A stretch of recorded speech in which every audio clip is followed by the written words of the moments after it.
Well, hey, everybody, this is Tyler from River Valley's Redwood campus, and we had some technical difficulties this week, so this is the sermon re-record upstairs. Thanks for joining in. Well, it's March of 2016, and we're taking 70 high school students to Mexico for a missions trip over spring break. And we often bring in a speaker to challenge and encourage our students, as well as our Mexican hosts who would join in with us for the morning devotionals. Our speaker wanted to teach through the Old Testament book of Nehemiah about Nehemiah's leadership and rebuilding the fortifications around Jerusalem. No problem, right? Wrong. Because without any hint of irony or awareness, as we spent the week rubbing shoulders with our brothers and sisters in Mexico, the speaker entitled the theme for the week, Build the Wall. Not the best connection with our host. No, I mean, it ended up being fine. Our hosts were gracious, and I'm not sure many people really recognized the irony. But no matter your views on immigration, in our broken world, we sometimes need walls, boundaries, and borders. Israel did. We do. Most of us lock our doors at night. Walls, at their best, protect and preserve.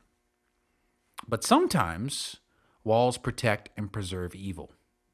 Sometimes walls prevent good things from happening. Sometimes walls enslave those within. Sometimes walls need to come down. It makes me think of North Korea, that evil regime oppressing their own people. 26 million people right now held in by those walls, literally and metaphorically, governmentally. Some of you remember the Berlin Wall, that wall dividing Berlin and Germany, mostly to prevent people from escaping communist East Germany to go to Allied-controlled West Germany. Well, Ronald Reagan had that famous quote, not recommended by his advisors, "Mr. Gorbachev, tear down this wall." And in 1989, that wall indeed did get torn down. We're in a series through the book of Joshua as a church, and for some of you, this will be a familiar story from childhood. You have a song or a VeggieTales scene scarred in your memory, and maybe some of you have never heard this story before. Either way, Paul reminds us in Romans 15:4 that everything that was written in the past was written to teach us, so that through the endurance taught in the scriptures and the encouragement they provide, we might have hope. So no matter how many times we've heard this story, at any time we read the Old Testament attentively, we can get endurance, encouragement, and hope. Today, the camp is buzzing in Israel. They are ready for war. The raging Jordan River behind them, the walls of Jericho looming large before them. But those walls are pretty intimidating. In fact, in Deuteronomy, we read that these walls were one of the excuses preventing the previous generation from entering the land. Deuteronomy 1:28, the people are stronger and taller than us. The cities are large with walls up to the sky. We even saw the Anakites, the giants there.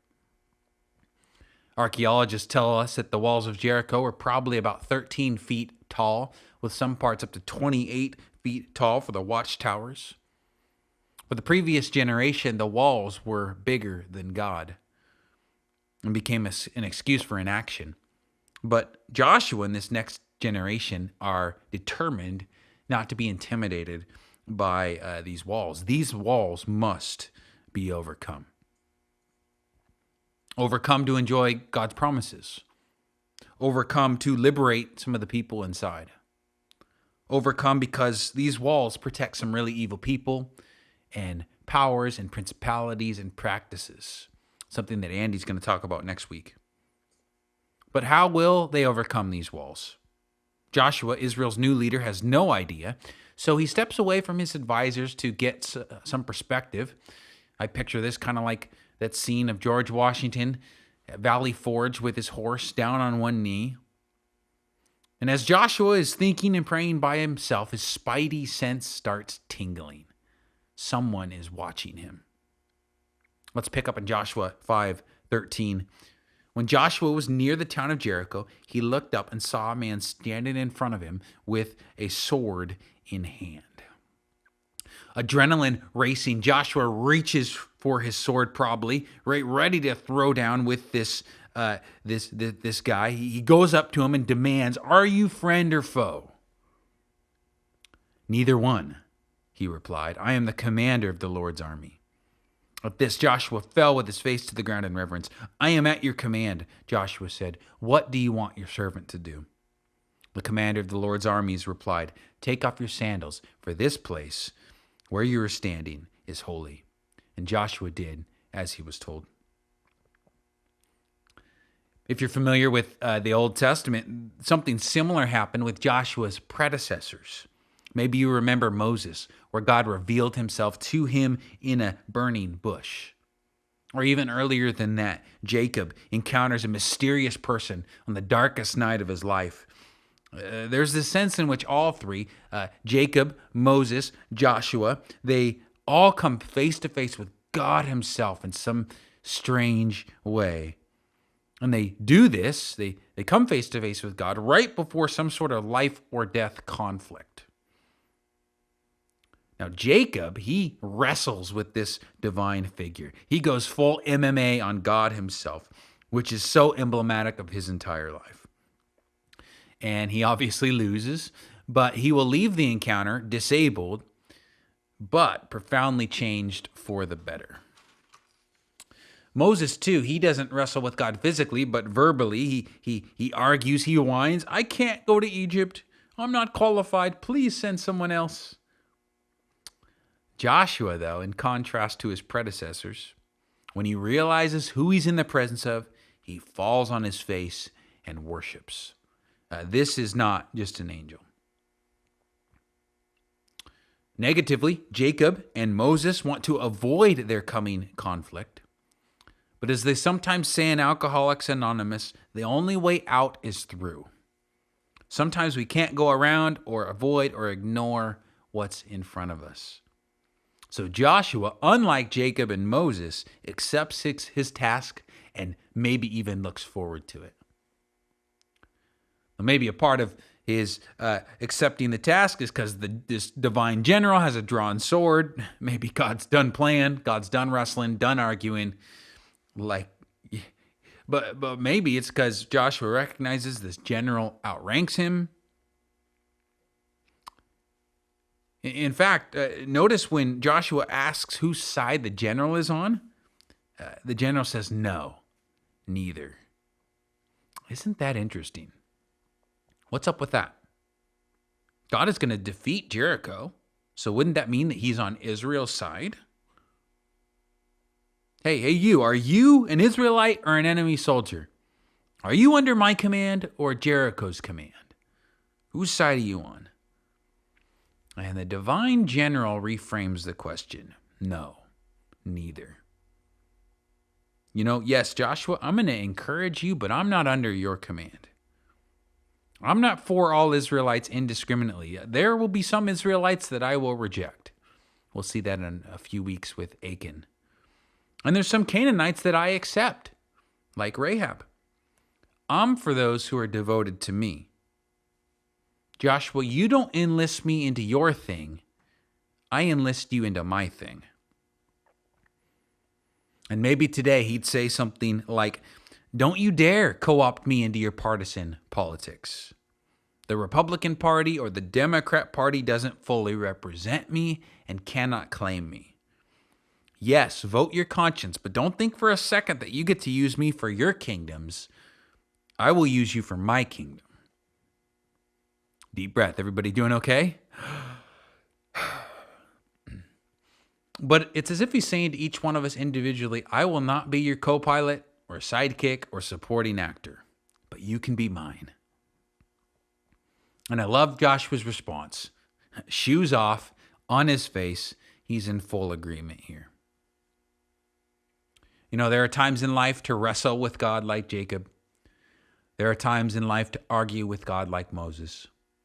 And then there are times to just simply submit to our commanding officer and say with Joshua, I am at your command. What do you want your servant to do?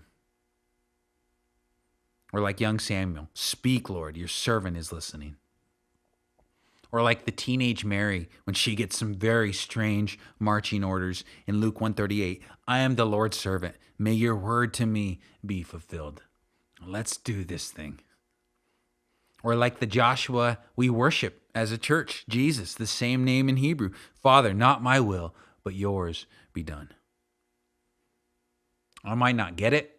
I might not like it. I might not understand it, but you're the boss. You've got the better perspective. I will not lean on my own understanding. I will acknowledge you in everything, and you'll make my path straight, including bulldozing these walls.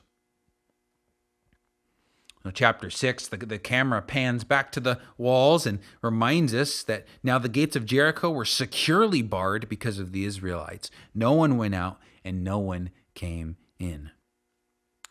Commentator Richard Hess points out that if the mission of the spies had been in part to seek out those who believed in Israel's God, then the act of shutting the gates signified the official rejection of this opportunity. Jericho has refused to hear the message of Israel. If Israel is to realize the promises of God, Jericho's gates must be opened.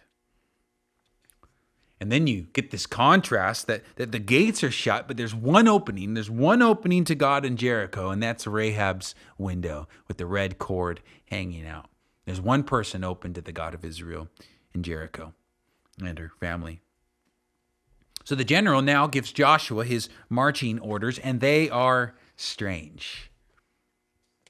Joshua 6, verse 3, march around the city once with all the armed men. Do this for 6 days. Verse 4, have 7 priests carry trumpets of ram's horns in front of the ark. On the 7th day, march around the city 7 times with the priests blowing the trumpets. When you hear them, sound a long blast of the trumpets. Have the whole army give a loud shout, and the wall of the city will collapse, and the army will go up, everyone straight in. Commentators have pointed out that there's nothing quite like this strategy in the ancient world. You do get all sorts of pre-battle divination or rituals or black magic or whatever, but nothing quite compares to this. They march around this fortress every day for a week. Then on the 7th day, march around 7 times, blow your trumpets, and shout, and the walls will come down. It's like, okay, God, all right. This is quite the act of faith. And just like with the river crossing, the ark is front and center, that great symbolic representation of God's presence. So they begin to do it. The first day, the priests carry the ark and the soldiers surround it and they walk around the city. This probably would take about 30 minutes to an hour. And they do it in complete silence. No talking, no shouting, except some are blowing those ram's horns and then they go back to camp. I wonder what the people in Jericho thought of this. Did they mock Israel like I saw in VeggieTales? Or, another part of me thinks this could have been incredibly unnerving. Like, what is going on here? Israel does this every day for 6 days in obedience. And then on the 7th day, they circle the city 7 times. This would have taken anywhere from 4 to 7 hours. Finally, the people are then told to shout at the top of their lungs. And I'll read the rest of the story in Joshua 6:20. When the people heard the sound of the ram's horns, they shouted as loud as they could. Suddenly, the walls of Jericho collapsed, and the Israelites charged straight into the town and captured it. They completely destroyed everything in it with their swords, men and women, young and old, cattle, sheep, goats, and donkeys. Meanwhile, Joshua said to the 2 spies, keep your promise. Go to the prostitute's house and bring her out, along with all her family. The men who had been spies went in and brought out Rahab, her father, mother, brothers, and all the relatives who were with her. They moved her whole family to a safe place near the camp of Israel. Then the Israelites burned the town and everything in it. Only the things made from silver, gold, bronze, or iron were kept for the treasury of the Lord's house. So Joshua spared Rahab the prostitute and her relatives who were with her in the house, because she had hidden the spies Joshua sent to Jericho, and she lives among the Israelites to this day. At that time, Joshua invoked this curse. May the curse of the Lord fall on anyone who tries to rebuild the town of Jericho. At the cost of his firstborn son, he will lay its foundation. At the cost of his youngest son, he will set up its gates. Verse 27, so the Lord was with Joshua, and his reputation spread throughout the land. This is God's word. Well, next week, Andy is going to deal with the really important theme of the Canaanite slaughter. Some even accuse Joshua of genocide. Like, is that what's happening here? Are they really killing men, women, and children? What's going on? How do we square the violence of Joshua with what we read in the teachings of Jesus? And then, sadly, there's a long history of people reading the book of Joshua and then doing really awful things like taking people's land, killing the inhabitants, and justifying it by saying, well, God's on our side. This is our land that he's given to us. So have fun, Andy. No, seriously, it's going to be a really helpful teaching, and not everything is as it seems in the book of Joshua. But I want to point out a few application points for us today. As we follow Jesus together, we realize that on this side of the story, we don't battle against flesh and blood. We don't battle against physical walls. But there are other kinds of walls. There are relational walls, barriers of hostility like Ephesians 2:14 talks about. For he himself is our peace, who has made the two groups one and has destroyed the barrier, the dividing wall of hostility. Or think of 2 Corinthians 10:3-5. I am convinced that Paul has Jericho informing this imagery. Quote, we are human, but we do not wage war as humans do. We use God's mighty weapons, not worldly weapons, to knock down the strongholds of human reasoning and destroy false arguments. We destroy every proud obstacle that keeps people from knowing God. We capture their rebellious thoughts. We take every thought captive and teach them to obey Christ. And then 2 Corinthians 4:3, and even if our gospel is veiled, it's veiled to those who are perishing. The God of this age has blinded the minds of unbelievers so they cannot see the light of the gospel. So how do we tear down these walls, borders, barriers, veils that protect and preserve evil? Or these barriers that prevent people from seeing Jesus? Maybe 4 or 5 quick things that we can learn from this text along those lines. First, we do it together. The 12 tribes put aside their differences and preferences to fight the Canaanites, and it's the same with us. We're about following Jesus together as a church, and a part of that is tearing down walls together. Let's put that on a t-shirt. Amen. Second, walls come down when we worship. Worship. What's the first thing Joshua does when he recognizes the divine general? He falls on his face. Worship, seeing God's worth, his greatness, that prevents us from being overwhelmed or overly intimidated by the walls as we see that God is bigger than them. Kind of gets our heart right. Third, we do this in quiet prayer. I love the image of the soldiers, right? Silently marching around the city, punctuated by occasional blasts of the ram's horns. What do you do when you can't talk, you can't say anything, and AirPods haven't been invented yet? You think, you process, you meditate, and you silently pray. O God of Israel, bring down these walls. Fulfill your promises to us. We wait on you.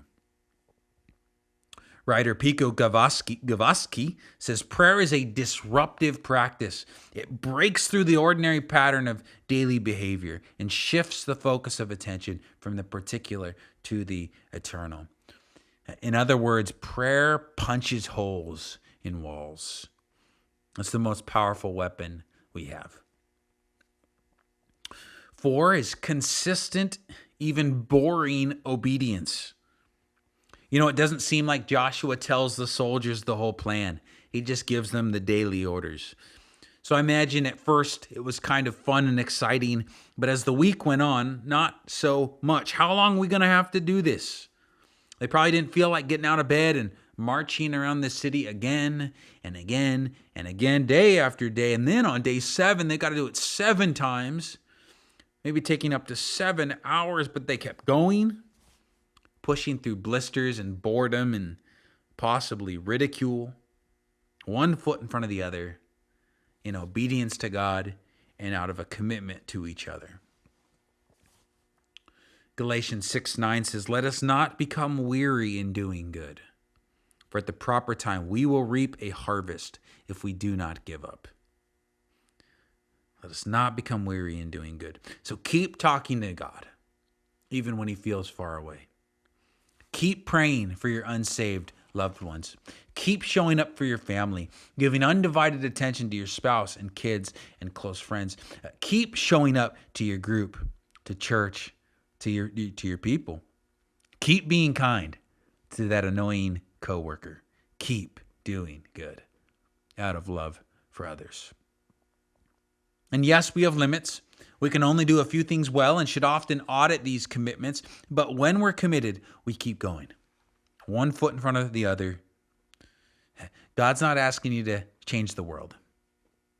He's just asking you to do little acts of consistent goodness.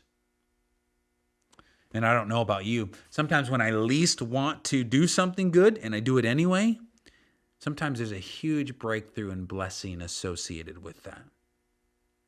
Like maybe you didn't want to come to church today, or you're listening online, so maybe you didn't. But so maybe you don't want to go to church and you show up and you're so glad you did. Like you didn't want to be generous, but you did it anyway. You didn't want to turn off that TV and engage with that person, answer that call or whatever, but you did it anyway. You didn't want to forgive that person, but you did. Your heart follows your actions. Now, of course, it doesn't always feel good, and that's okay too. Like maybe you show up to church, you didn't want to, you show up, and then you still don't feel good. That happens too. We're taking the long game. There is a harvest coming. We continue to invest, waiting on that compound interest. It's an act of faith. Hebrews 11:30, by faith the walls of Jericho fell after the army marched around them for 7 days. By faith the prostitute Rahab, because she welcomed the spies, were not killed with those who were disobedient. You see, true faith is accompanied by action.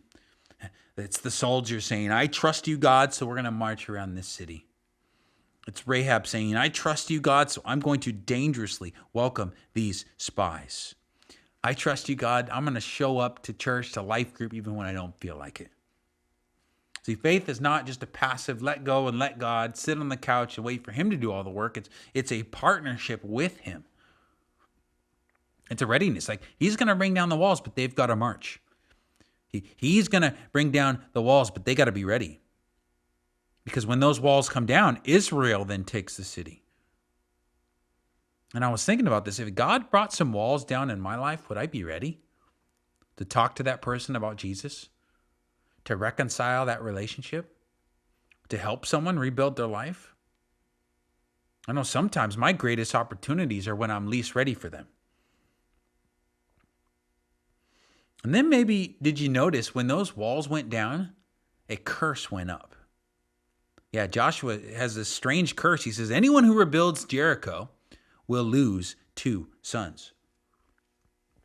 Many years later, Hillel of Bethel will rebuild Jericho in 1 Kings 16:38.